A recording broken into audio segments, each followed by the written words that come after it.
Louvado seja o nome do Senhor. Bem, a primeira pergunta que os meus irmãos fizeram para mim foi o seguinte: por que falar dos assuntos ou temas escatológicos é tão complicado?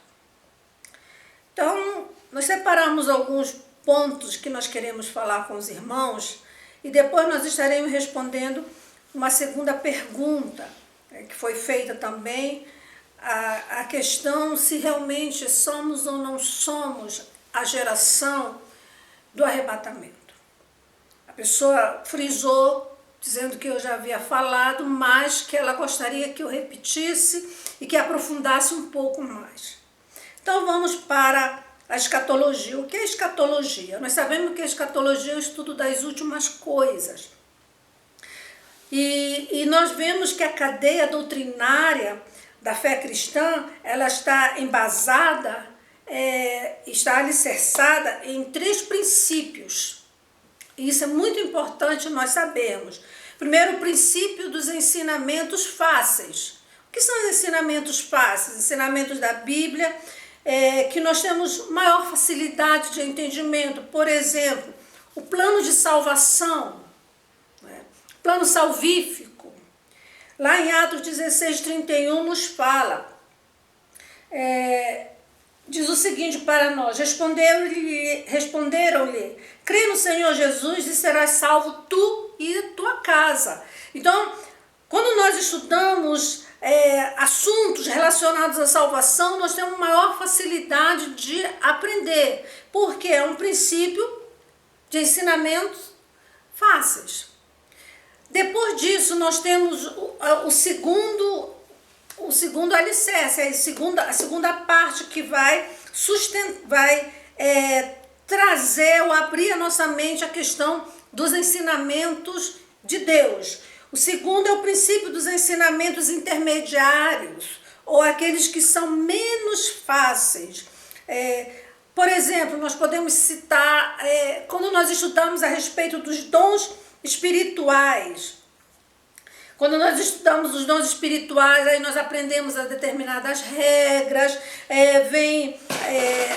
nós precisamos de trazer um ensino pedagógico para um melhor entendimento, porque ele já é mais profundo um pouco. E o terceiro pilar, vamos assim dizer, são os princípios dos ensinamentos mais difíceis. Esses ensinamentos mais difíceis são, claro, está a escatologia. E sobre a escatologia, nós sabemos que há muita confusão, há muitas teorias, há muitas correntes, há tanta coisa. E há certas discrepâncias, tantas dúvidas no quesito escatologia. Mas por que acontece isso? Por quê? Nós separamos aqui, enumeramos aqui uns 4 pontos importantes.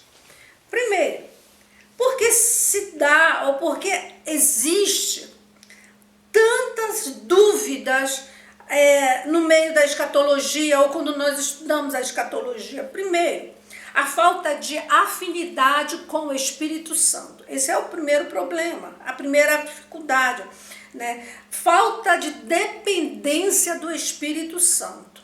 Tem pessoas que estudam escatologia, mas não vivem uma vida de dependência e nem uma vida de afinidade com o Espírito Santo.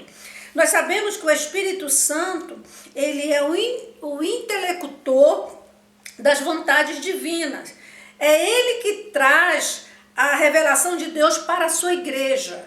Domingo vocês ouviram que nós falamos, quem tem ouvidos, ouça o que o Espírito diz à igreja. Então, a igreja, ela precisa, os servos do Senhor precisam ter afinidade com o Espírito Santo. Então, a falta de afinidade com o Espírito do Senhor nos leva a ter muita dificuldade para o aprendizado da palavra e principalmente dos ensinamentos difíceis, como a escatologia. É o Espírito Santo condutor da nossa fé. Ele É Ele que nos dá a esperança, Ele conduz a nossa esperança, é Ele que traz os valores espirituais bem vivos em nós. Então, o primeiro ponto que nós encontramos, porque há tanta dificuldade, há tantas dúvidas no meio do aprendizado, dos ensinamentos escatológicos, quando a pessoa estuda, quando a pessoa lê. Primeiro, falta de afinidade com o Espírito Santo. Nós precisamos rever como nós andamos em comunhão, como está a nossa comunhão com o Espírito Santo do Senhor. Segundo, a falsa aplicação do texto bíblico. Isso daí é muitas vezes bem claro. Quando nós lemos lá em Deuteronômio, eu quero até trazer para os irmãos isso, que eu acho muito interessante. Deuteronômio 28, versículo de número 1, o versículo 1, e nós vamos ler o seguinte. Olha o que diz a palavra. Se atentamente ouvires a voz do Senhor, teu Deus, tendo cuidado de guardar todos os seus mandamentos, que hoje te ordeno, o Senhor, teu Deus, te exaltará sobre todas as nações da terra. Aí nós vamos lá para o 13. Se a gente seguir lendo, vamos no 13. O Senhor te porá por cabeça e não por cauda. Olha só, quando nós vemos aqui, esse texto, ele se aplica exclusivamente a Israel. Então, quando nós fazemos uma falsa aplicação do texto, nós corremos aí sério risco de não entendermos a escatologia. Porque tem muitas pessoas que aplicam esse texto a elas, ou à igreja, ou a elas quando se considera igreja, né? Eu sou a igreja, o Senhor me chamou para ser cabeça, não ser cauda, mas o Senhor está falando exclusivamente com Israel. Então, a falsa aplicação do texto. A palavra do Senhor nos diz que a Bíblia é uma espada de 2 gumes, né? 2 gumes. O primeiro gume é justamente a interpretação do texto. O segundo gume é a aplicação do texto. Então nós temos aí a Bíblia como espada. Então o segredo da aplicação do texto está na interpretação. Por isso que há muita confusão na escatologia. Há muita dificuldade de aprender sobre esse assunto, ou assuntos difíceis da palavra de Deus, conhecimentos difíceis da revelação de Deus. O terceiro ponto é conhecimento bíblico desordenado. A pessoa tem conhecimento bíblico, mas o conhecimento bíblico dela é desordenado. Ela não tem um conhecimento responsivo, ela não tem um conhecimento didático, não pega ponto por ponto, né, e disseca a matéria. Então, faz com que se tenha um conhecimento raso. Quando a pessoa não tem esse conhecimento bíblico ordenado, quando ela não tem, então ela vai ter um conhecimento raso. É por isso que tem muitas pessoas que citam textos da Bíblia, achando que se aplica aquilo. Um dos problemas sérios que nós temos aí, que a gente que sempre está nas redes sociais, a gente vê, não julgue para que não seja julgado. A pessoa não sabe nem por que foi dito aquilo, em que sentido foi dito aquilo, e as pessoas ficam usando isso. Então, conhecimento bíblico desordenado leva a esse problema sério que nós temos muitas vezes em ter conhecimentos difíceis da palavra de Deus. Quarto, conhecimento explicativo. Tem pessoas, tudo bem, tem pessoas que podem dizer assim, mas eu sou autodidata, eu estudo e aprendo sozinho. Até os autodidatas, eles precisam de uma escola formadora. Então o que precisa, por exemplo, eu estudei a Bíblia sozinha, eu li tudinho, eu pego os livros, estudo tudo sozinho. Não, mas você precisa de uma explicação, uma escola explicativa. Alguém tem que explicar para você. Alguém tem que ensinar para você. E esse é um problema sério, porque há hoje no nosso meio muitos falsos mestres que ensinam coisas que não estão concernentes à verdade do Senhor. Eu até separei aqui algumas coisas, né? Quando Paulo fala para Timóteo, ele diz assim para Timóteo, sabendo de quem tens aprendido, porque Timóteo tinha aprendido de Paulo, então Paulo cobra o conhecimento de Timóteo. Então todos nós precisamos realmente dessa orientação, né? dessa explicação. Nós herdamos dos nossos mestres o saber divino. Quem é teu mestre? Não, o mestre dos mestres é o Senhor, tudo bem, o Espírito Santo, sim, mas eu preciso de mestres, eu preciso de alguém que me oriente no conhecimento. E essa pessoa precisa ser uma pessoa cheia do Espírito, uma pessoa que viva, que tenha afinidade com o Espírito Santo. Então, nós temos a colaboração indispensável do Espírito Santo para fazer notória a verdade de Deus estampada, descortinada e revelada. Então nós precisamos de bons mestres, nós precisamos de bons professores.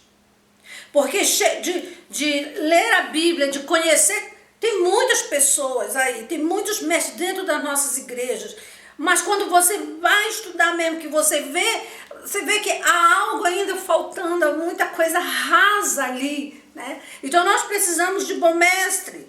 Então precisamos do conhecimento explicativo. Quem te explica a palavra, né? Essa pessoa que te explica a palavra, ela tem afinidade com o Espírito Santo? Ela tem uma vida de retidão com Deus?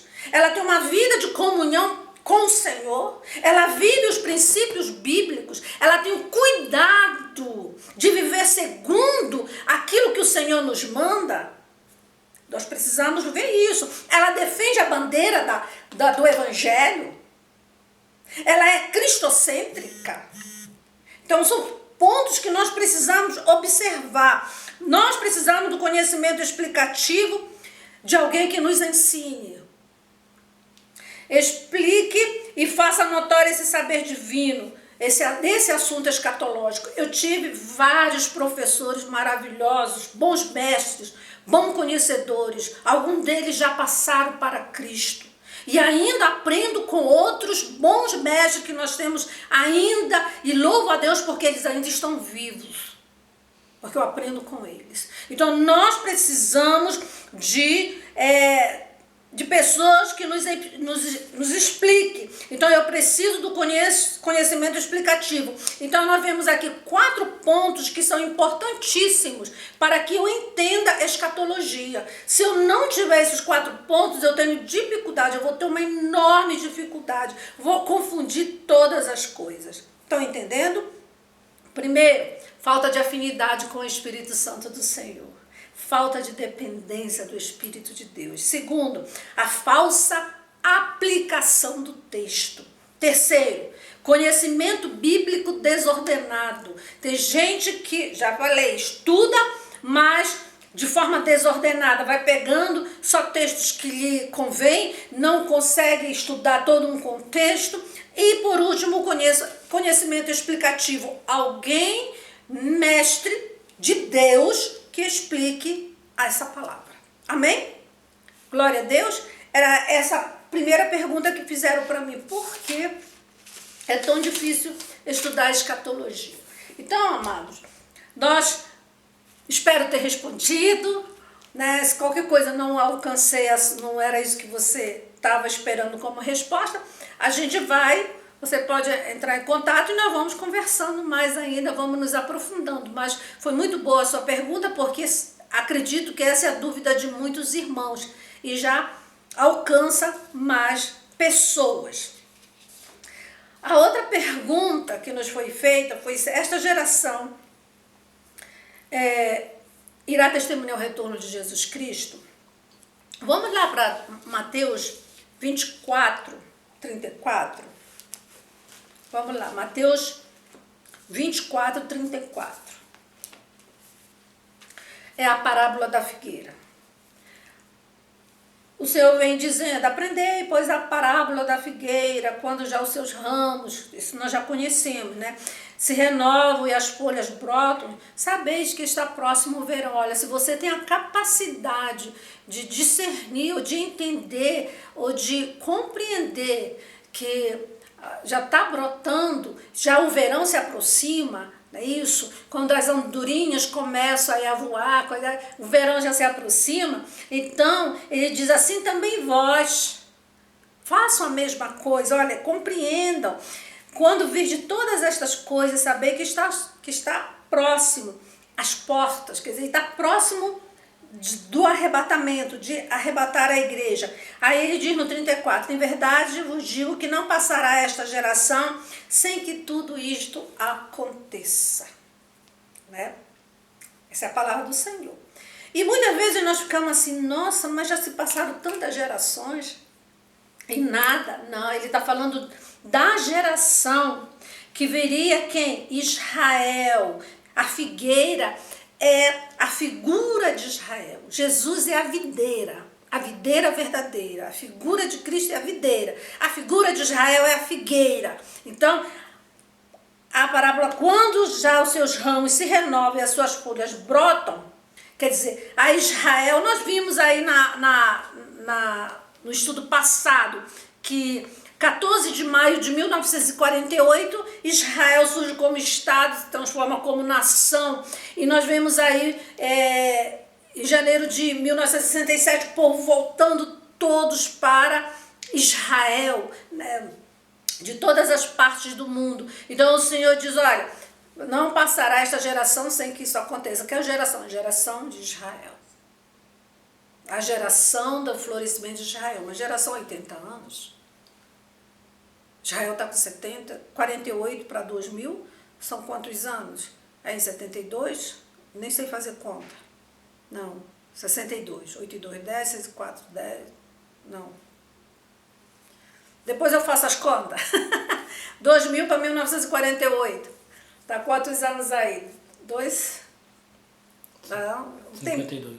Quanto? 52. 52. Então, uma geração aí. Nós temos aí uma geração já, que é a geração. Uma geração vai de quê? De 60 a 80 anos. A palavra do Senhor diz que reduziu para 80. O que passar disso é cansaço, né?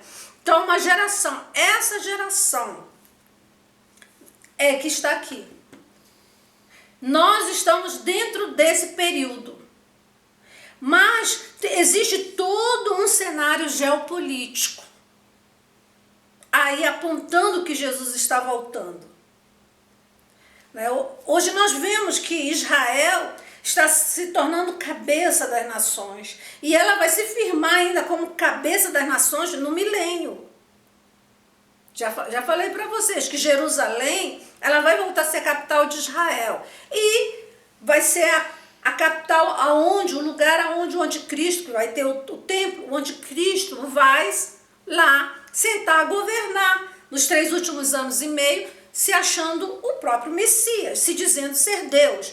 E depois que Cristo voltar com a igreja triunfante, ele também governará no milênio de lá. Então, amados, nossos olhos precisam estar sempre vendo o cenário mundial, o que está acontecendo no mundo. Eu falei para vocês sobre o globalismo, né? O pessoal fica falando assim, mas o que é isso? Olha, o globalismo ele tem uma agenda muito complicada.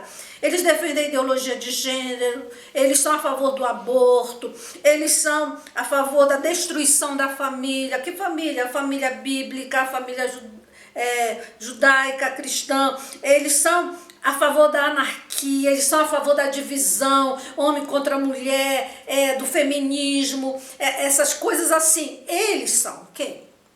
Globalistas. A agenda da esquerda, do comunismo, do socialismo, favorece eles. Por isso que eu expliquei isso a semana passada. Por isso que eles apoiam uma agenda, a agenda esquerdista.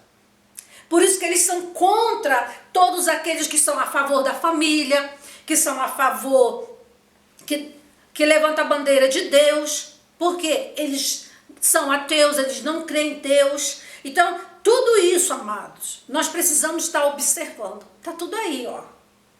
Só olhar. Só botar lá e procurar que você vai ver. E toda essa preparação para o governo mundial, como eles dizem, né? Não importa se eles usaram até essa expressão, se vem de Deus ou vem do diabo, eles não estão nem aí, eles querem um homem para governar, um governo único. E eles estão lutando para isso. Quanto mais as pessoas viverem divididas, quanto mais tiverem ativismo, quanto mais as pessoas viverem em dissonância, em desarmonia, melhor para eles. Porque é mais fácil de dominar. A palavra do Senhor fala em reino dividido.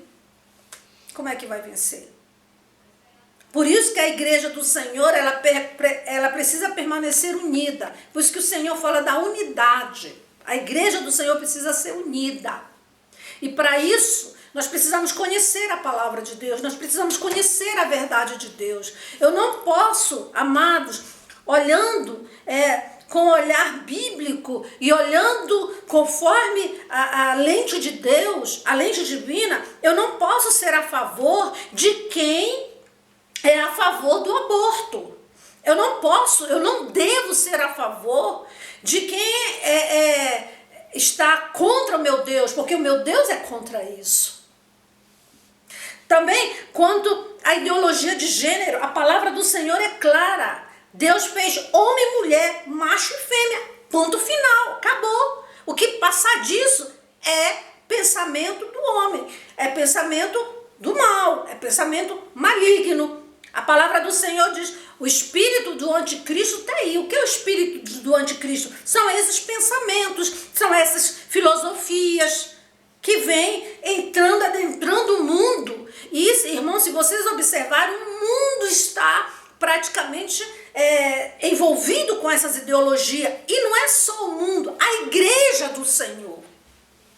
Igreja do Senhor. Pessoas que dizem... As pessoas que acreditam que vão para o céu, ou pessoas que acreditam que estão servindo a Deus, mas que defendem a ideologia de gênero, defendem o aborto, defendem a destruição da família. Mas, pastora, que é isso? Irmãos, conheço muitos. Nós precisamos tomar muito cuidado. A palavra do Senhor diz que o nosso adversário é sagaz. E se ele vence e poderia ou vai enganar a muitos dos fiéis. Cuidado para você não ser um desse. Por isso vamos estar atentos à palavra do Senhor. Então, aí o cenário geopolítico, essa situação que está aí, essa luta, essa guerra, essa divisão, e nós, servos de Deus, aí muitas vezes entrando em confusão também, irmãos, nós não somos deste mundo. A palavra do Senhor diz que nós somos cidadãos dos céus, e nós precisamos estar com a nossa identidade celestial. Então, para você que me perguntou, essa geração irá testemunhar? Nós, não somente testemunhar, quem estiver firme com o Senhor subirá. Subirá, porque o Senhor está voltando. Está voltando porque nós estamos vendo que a coisa está muito séria, irmão, muito séria mesmo. Está complicado, né? Nós estamos vendo o que pode acontecer, a igreja suportar, a igreja, nós vemos um movimento da igreja do Senhor, do povo cristão, aí eu falo de católicos e evangélicos juntos, tentando segurar a ponta, essa avalanche de ideologias que está vindo aí. Só olhar o Brasil, amados, só olhar o Brasil. A igreja, nós podemos... O Espírito do Senhor na igreja segura, ele ainda, porque ainda tem algo para fazer. Porque chegar um momento que nós, igreja, não vamos suportar, vamos ser sufocados. Aí o Senhor nos arranca deste mundo, porque a igreja não compactua, irmãos, não compactua com essas ideologias, não compactua. Se você que é servo do Senhor e está compactuando com isso, é bom você rever a sua fé no Salvador.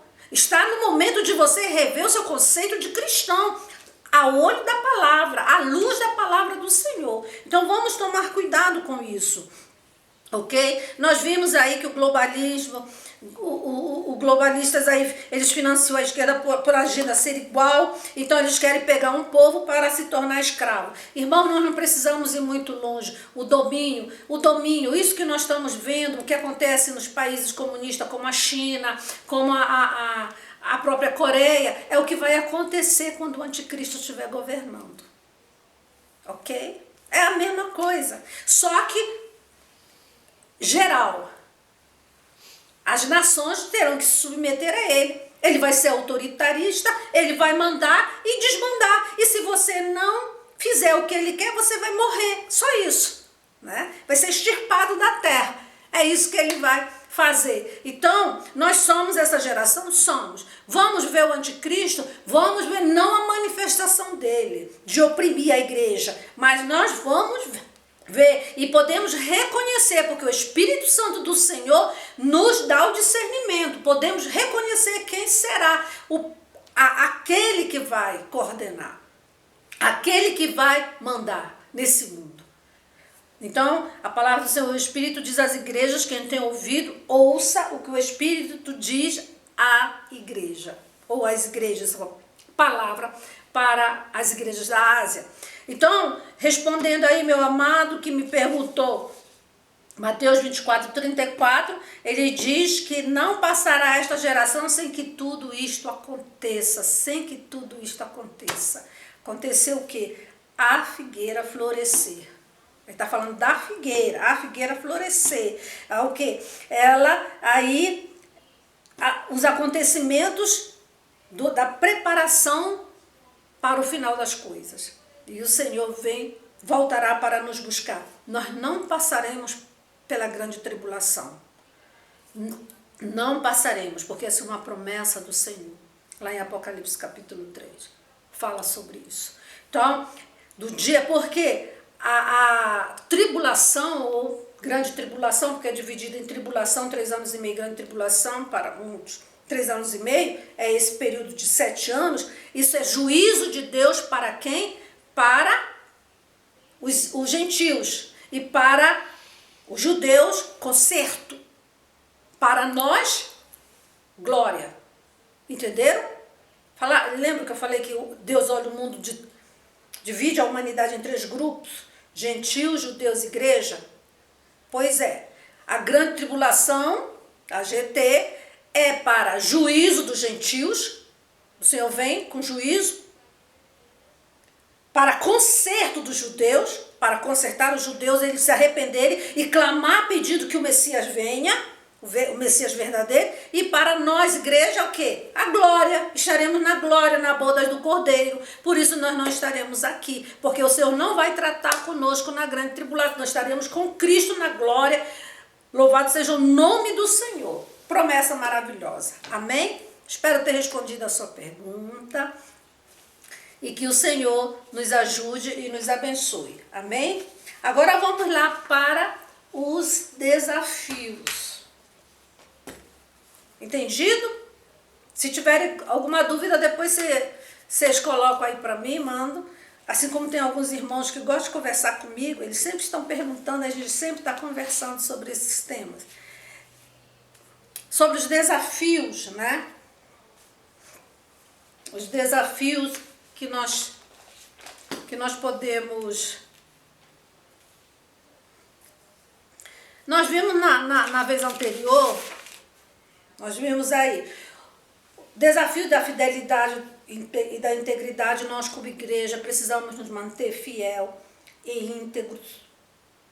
Fidelidade, integridade, em pleno século XXI, onde há muita corrupção, onde há tanta coisa ruim e numa dimensão muito generalizada, global. Depois o nosso desafio de crescer sem se corromper, como igreja do Senhor, nós precisamos crescer sem se corromper. Depois vimos aí o desafio de continuar crendo no poder, que o poder do Espírito Santo é mais importante do que os meios humanos, não importa que sejam técnicos, científicos ou econômicos, o poder do Espírito Santo é muito mais importante. Então esses são os nossos desafios. E depois desafios a conquistar aquilo que ainda não foi conquistado, porque esse é um assunto muito, muito extenso, né? Então eu vou ver aqui, são os principais desafios para nós no século 21. Eu vou pedir que você abra a sua Bíblia em 1 Timóteo capítulo 4, 1 Timóteo capítulo 4, o versículo de número 1 e 2, palavra, mensagem bem conhecida. Vamos lá em Timóteo.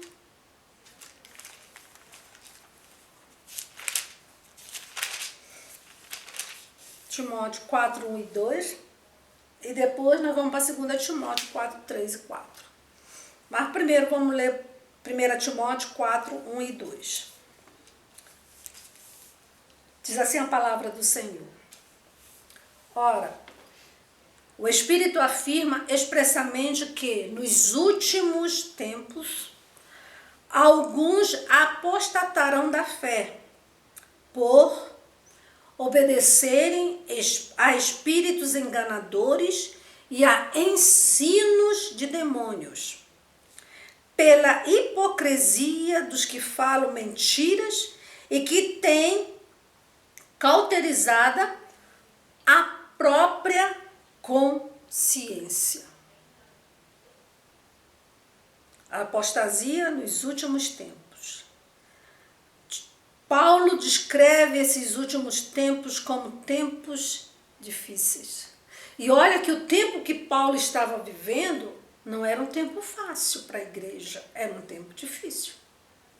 Mas ele discerniu pelo Espírito de Deus que futuramente, não muito distante, que Paulo tinha uma visão divina tão maravilhosa das coisas, que ele diz assim, olha, nos últimos tempos, olha, não vai demorar muito, as coisas vão ficar difíceis, demais.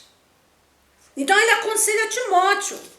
E ele diz assim, o Espírito afirma expressamente que o Espírito Santo, aquele que nós precisamos ter afinidade. Se nós queremos entender os mistérios de Deus, se nós queremos nos aprofundar no conhecimento de Deus, nós precisamos ter afinidade com o Espírito do Senhor, ser submisso ao Espírito do Senhor, não aquilo que eu acho, aquilo que eu penso que é o certo, não, aquilo que o Espírito do Senhor nos conduz na mente sábia do nosso Deus, ok?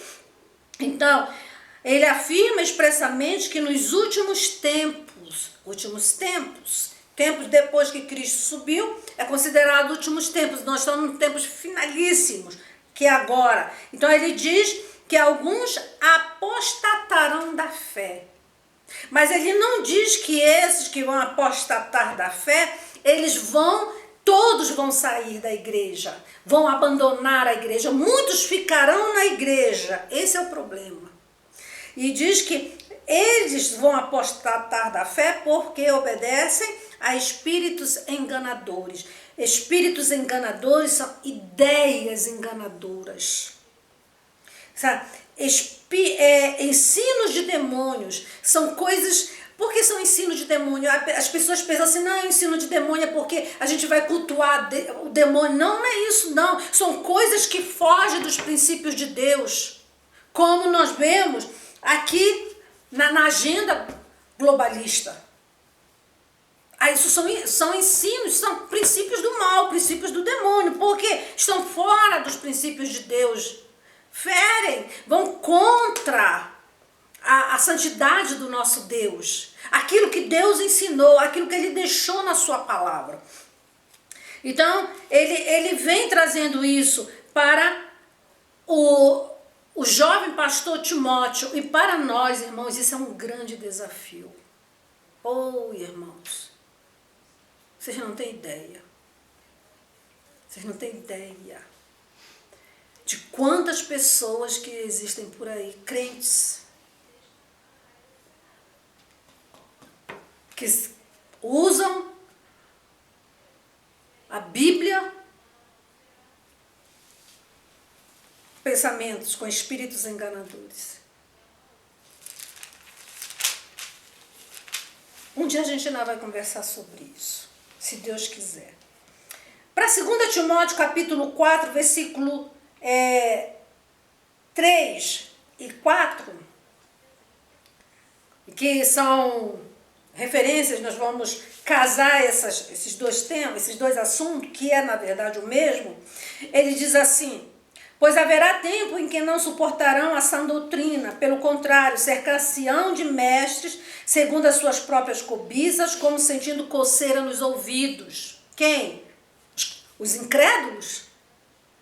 É dos incrédulos que estão falando aqui, que Paulo está falando aqui para Timóteo, está aconselhando Timóteo? Não, para os crentes, para os que dizem ser salvos, para os que tomam ceia na igreja, para os que carregam a Bíblia, para aqueles que cantam para o Senhor, para aqueles que fazem visita, mas que estão o quê? Cercar-se de mestres segundo as suas próprias cobiças, seus próprios interesses. Não, pastora, falar de santidade, falar de cruz, falar de negação, não é comigo. Eu tenho outra cabeça. Não, se você é de Cristo, você precisa ter a mente de Cristo. Não se iluda, não se engane. Você precisa ter a mente do Senhor. E ele diz: e se recusarão a dar ouvidos à verdade, entregando-se às fábulas, às mentiras, aos enganos, é mais doce, né? Ouvir uma palavra, eu quero ouvir esta palavra levanta a minha autoestima, esta palavra fala com o meu eu, me coloca no centro, eu sou isso, eu sou aquilo. Não, meu irmão, há uma só estrela, Jesus Cristo, a nossa estrela da manhã. Há um só astro, Jesus, o sol da justiça. Então não tem. Não, nós somos servos, nós somos chamados para servir ao Senhor.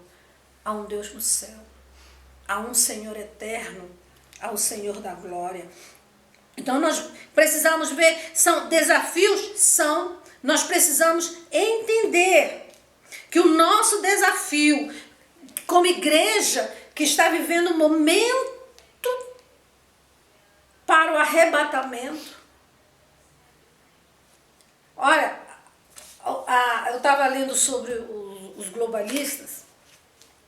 Eles calcularam para 2030 já ter o governo geral de todas as coisas, já ter o poder.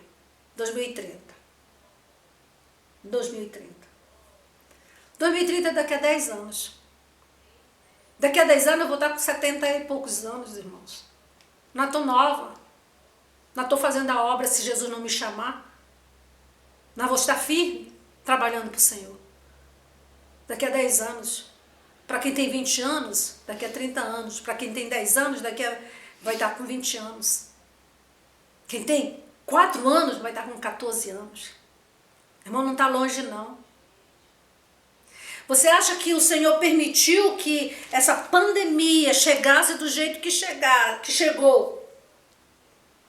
É claro que vamos tirar os excessos políticos aí, que a gente sabe que é um domínio desses Soros, né? George Soros, que está aí comandando a OMS. Pode ler, irmãos, eu não estou falando mentira não, pode ler, pode pesquisar.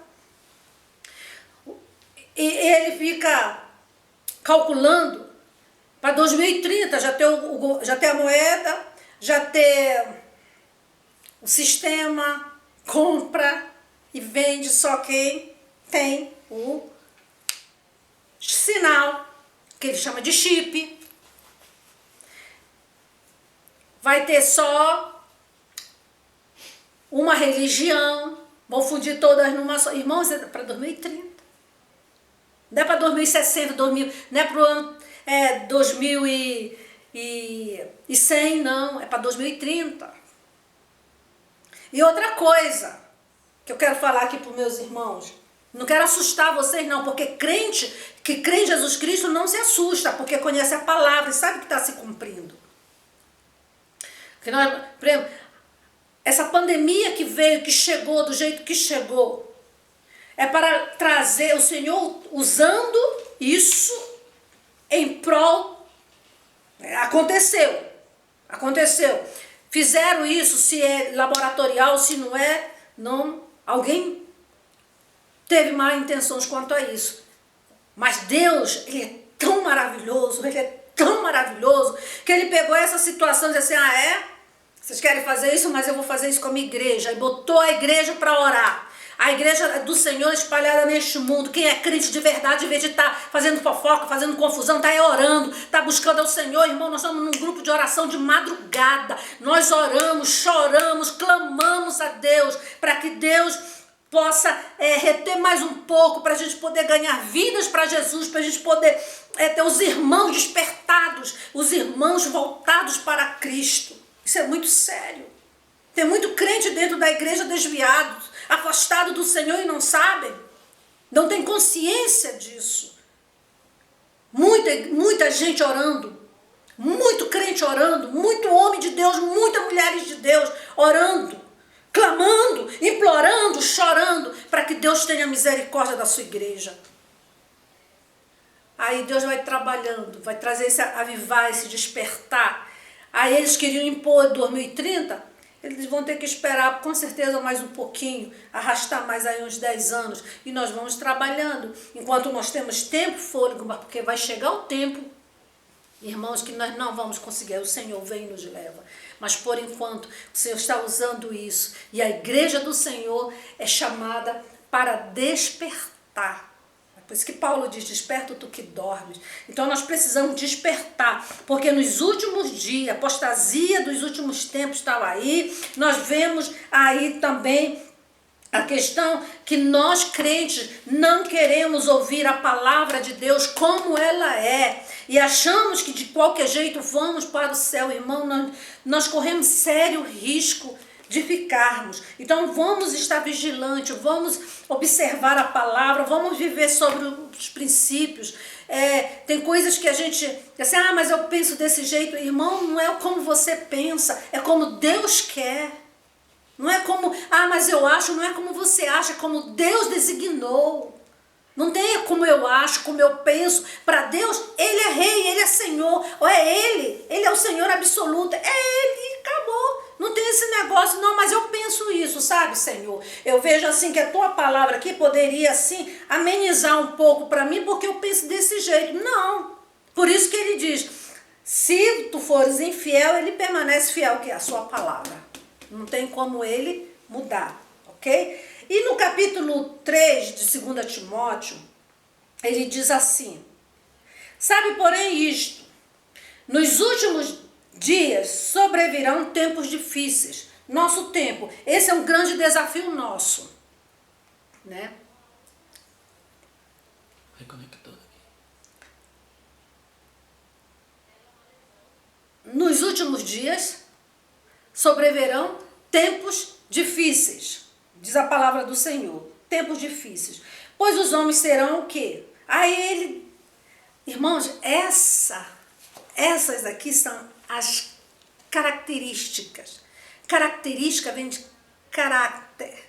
Então, é o caráter do homem. Olha, eles serão egoístas, avarentos, jactanciosos, arrogantes, blasfemadores, desobedientes dos pais, ingratos, irreverentes, desafeiçoados, implacáveis, olha só, caluniadores, sem domínio de si, oh meu Deus, cruéis, inimigo do bem, traidores, atrevidos, enfatuados, mais amigos dos prazeres do que amigos de Deus, tendo forma de piedade, negando, entretanto, o poder. E Paulo diz para Timóteo, desses aí, foge. Não te acerca dessas pessoas, não te aproxima dessas pessoas. Então ele diz, foge também destes. Então, amados, nós precisamos tomar cuidado. Nós somos seres influentes e influenciáveis. Se eu não consigo influenciar A, B, essas pessoas vão me influenciar. Então eu preciso rever isso.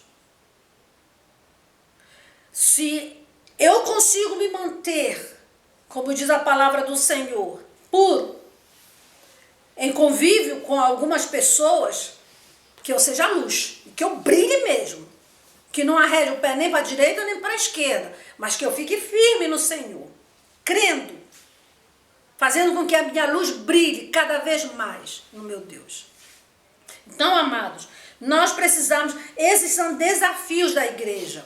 Esse é o teu desafio, o meu desafio, o nosso desafio, porque os tempos estão aí cada vez mais complicados. Olha só, nesse século, Timóteo, muitos estão usando a popularidade do evangelho, né? Pessoas que vêm para Cristo, dizem assim, agora eu sou evangélico, mas você não vê mudança de vida, você não vê mudança de comportamento. É complicado isso, irmãos. O Senhor não nos divide com ninguém. Ou eu sou dele, ou eu não sou dele. Ou ele... Porque não é só assim, mas o Senhor tem me abençoado, não é só as bênçãos, que o Senhor é misericordioso, Ele faz chover sobre o justo e o injusto, o sol brilha para os justos e para os injustos. Não é só isso mesmo, é questão de salvação, é questão de eternidade. É isso que eu estou falando. Então eu estou falando de afinidade com Deus, de aproximação de Deus, de estar com Deus, de conviver com Deus. Não existe nada mais prazeroso, nada mais gostoso do que estar com o Senhor. Irmãos, nada nesse mundo, nem amor de filho, nem amor de marido, nem amor de mãe, nem amor de cônjuge, nem amor de irmãos, de nada, faz a nossa alma regozijar do que estar na presença de Deus, do que manter comunhão com Deus.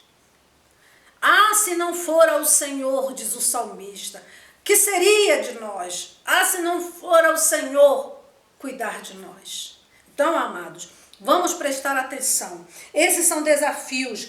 Então, marque aí 1 Timóteo capítulo 4, 1 e 2, 2 Timóteo capítulo 4, versículo 3 e 4 e capítulo 3, versículo de 1 até o versículo 5. Esses são os nossos desafios. Nós precisamos pensar nisso, ok? E colocar em prática. Espero ter ajudado, que o Senhor continue nos abençoando. Chegamos ao fim, né? Podemos falar outras coisas, mas vai levar muito tempo. Eu vou ficar só com isso aqui. E depois nós vamos ter outro tema para o próximo domingo. Irmãos, às vezes eu falo assim com vocês, às vezes chamando a responsabilidade, porque eu vou prestar contas. Eu vou, com meu Deus. E eu não quero ouvir do meu Senhor ele dizer, tu tiveste a oportunidade e tu não falaste. Por isso eu estou falando. Eu estou falando o que a palavra do Senhor diz e o que o Espírito do Senhor manda eu dizer. Então, amados, é dentro da palavra do Senhor. Eu não preciso que o Senhor me revele, porque está na palavra já revelada. E o Espírito do Senhor nos conduz, porque há um céu, há uma coroa da vida, há uma pedrinha branca esperando por nós, há uma árvore da vida para dar o fruto para nós, há um trono esperando, porque a palavra do Senhor diz que nós reinaremos com Ele. Oh, irmãos, não há nada melhor do que isso. Essa é a esperança.